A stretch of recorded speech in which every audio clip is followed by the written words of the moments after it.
Hello, and welcome back to the channel. I'm your host, the Recreant. I've been expecting you. Today I have for you two true stories that I hope you'll find horrifying. Remember, sometimes things are a lot more horrifying than they appear.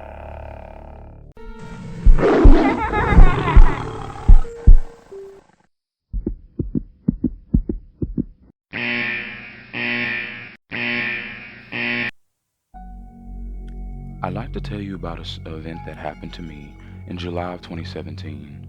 I live in Austin, Texas, but this occurred to me back when I stayed in San Antonio. A bit of background. I'm a 24-year-old male, and I had just started my journey into fitness. I'm rather antisocial, and so I wanted to find a time to go to the gym so that I could use the machines and weights I wanted to unabated. So, I would usually go late around 11 p.m. and leave around 12 or 12:30 a.m. So, there I was, on my way inside the gym, when I was approached by this black guy who I assumed was homeless. He asked me for some money, and I replied I don't carry cash on me. This seemed to anger him as he grunted off into the parking lot. I continued on into the gym, and like I had hoped, there wasn't anyone really there. Just a few night owls like myself. Everything seemed to be going well, until I, for some strange reason, felt like I was about to be attacked. I don't suffer from anxiety or anything like that, so I felt as if something was amiss. Then, I raised my eyes up to look around from the ab machine I was using. Everything seemed so normal until my eyes locked onto the same guy from earlier staring at me from the outside window.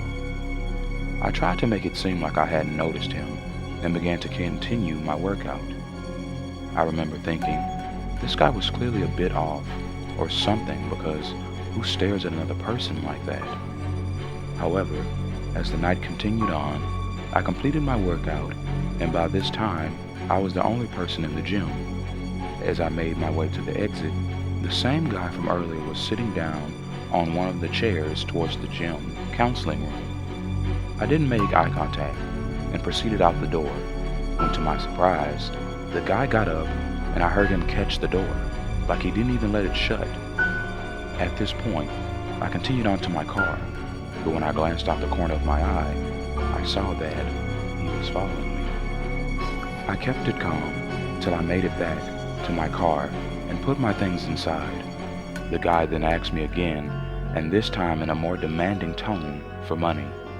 I again told him I didn't have any, to which he replied, "There's an ATM over there."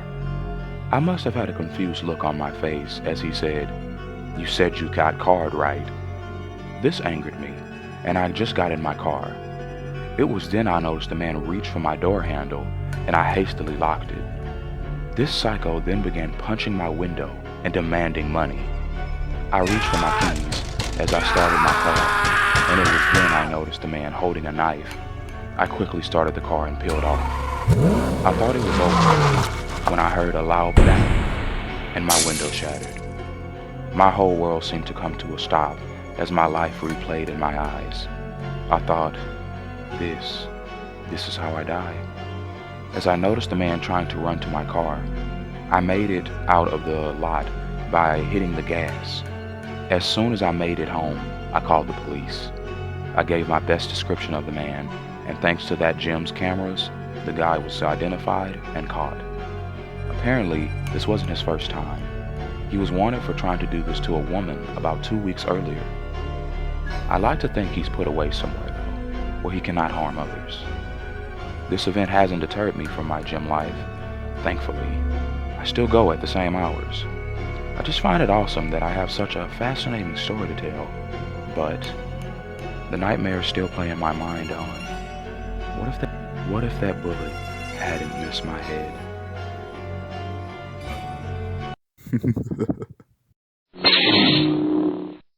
I have a best friend, or had one, named Gus. He was like my brother till this event happened. Back in 2018, we were both young and in our last year of high school. However, since we were both working as well, we had some extra cash to spend. As Gus's dad got us both on at his car wash station, we made really good money. So much so that I was able to save up enough for this $400 watch. I know, why would a high schooler want that? Well, it was more of a flex, and I always liked having nice things. And apparently, so did Gus. See, Gus's family spoiled him. He had always been given everything he wanted, and though he was my best friend at the time, I knew he had a hard time with the word no. Just ask anyone else who knew him, dated him, or worked with him. Anyway, I digress. So, 2 days before the incident, me and Gus had a bit of a heated argument. Gus offered to buy my watch, and I declined. This infuriated him, and we stopped talking for a while. Fast forward to the morning of the incident. Gus came to my house Saturday morning and apologized for everything. We went in my room and played some games and had a great time.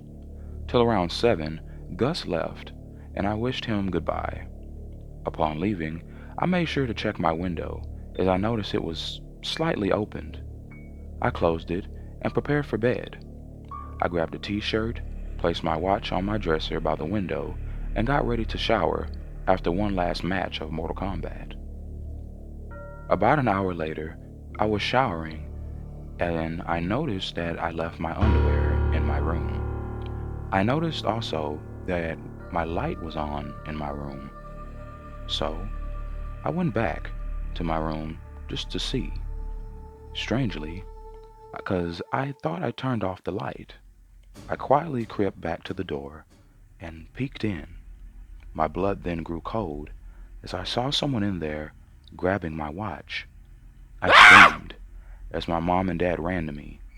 Whoever it was jumped out my window, and that's when I saw blood. So, whoever it was that had got my watch must have cut their head. Fast forward to Sunday, and I'm on my way to work, all bummed out about my watch, when Gus goes to my car. I posted on Snapchat about everything, as it was one of the few social medias that I had at the time. Gus asked how I was doing, am I okay, did they take anything?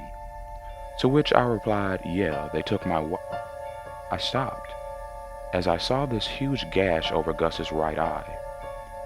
It all made sense in that moment, as the realization came crashing in like Miley Cyrus in that Wrecking Ball song. The windows, the fake makeup, and now this. I played it off as I knew nothing, and Gus believed this. After my shift, I talked to my dad about it, who in turn spoke to Gus's father. Apparently that night, I received back my watch, and my suspicions were proven true. Gus's dad was very surprised, but after my dad explained my side of the story, the details were too good to be mere coincidence. Gus's dad forced him to give up the watch. In exchange, we wouldn't call the police. As Gus lied to his parents on that night, claiming that the scar was from a fight that he got into. After this event, me and Gus never spoke again. He even transferred schools and kept quiet about the whole thing. I did the same, as he was still my friend. Well, at least to me. Just goes to show you, you can't trust everybody.